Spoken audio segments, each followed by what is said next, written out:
తాడేపల్లిలో Balaji gas agency వద్ద వినియోగదారులు ఆందోళన. గ్యాస్ బుక్ చేసి 20 రోజులు గడిచినా సిలిండర్ డెలివరీ కాలేదని ఆగ్రహం వ్యక్తం చేస్తూ డెలివరీ ఆటోను అడ్డుకొని నిరసన తెలిపిన వినియోగదారులు.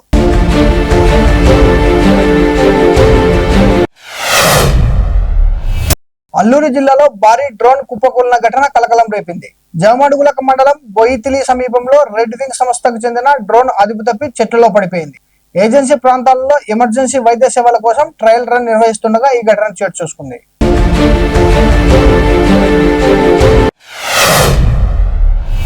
అయోధ్య రామ మందిరంలో సూర్యతిలకం వేడుకను వీక్షించిన ప్రధాని నరేంద్ర మోడీ.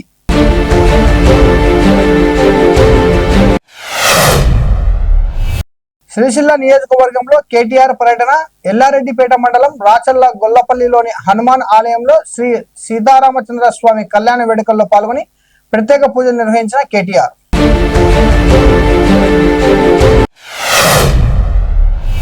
రామనవమి సందర్భంగా అయోధ్యలోని రామ మందిరంలో రామ్లల్లా దర్శనం కోసం భారీగా తరలి వచ్చిన భక్తులు.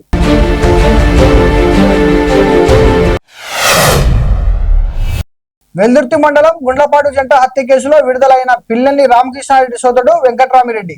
నాయకులు కార్యకర్తలు పెద్ద ఎత్తున జైలు వద్దకు చేరుకుని స్వాగతం పలికారు.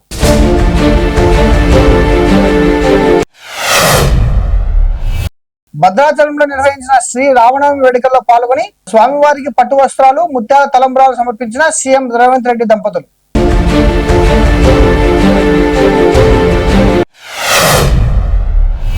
విశాఖ జగదాంబ జంక్షన్ లో ఓ వ్యక్తి ఆర్టీసీ బస్సును అక్రమంగా నడిపి వీరాంగం సృష్టించాడు. కిలోమీటర్ మేర వాహనాలు, వస్తువులను ఢీకొట్టాడు. కొన్ని వాహనాలు దెబ్బతిన్నప్పటికీ భారీ ప్రమాదం త్రుటిలో తప్పింది. పోలీసులు అతడిని అదుపులోకి తీసుకున్నారు.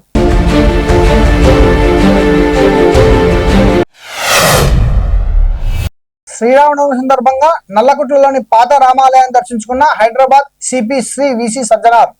ఆలయంలో నిర్వహించిన హోమం, ప్రత్యేక పూజా కార్యక్రమంలో పాల్గొని స్వామివారి ఆశీస్సులు తీసుకున్న సజ్జనార్.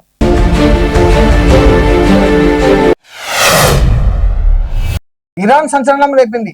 హోర్ముజ్ జలసంధిలో అనుమతి లేకుండా వెళ్లిన మరో ఆయిల్ ట్యాంక్ ను ధ్వంసం చేసినట్లు సమాచారం. అనుమతి లేకుండా వెళ్లే నౌకలపై కఠిన చర్యలు తీసుకుంటామని ఇరాన్ హెచ్చరిస్తుంది.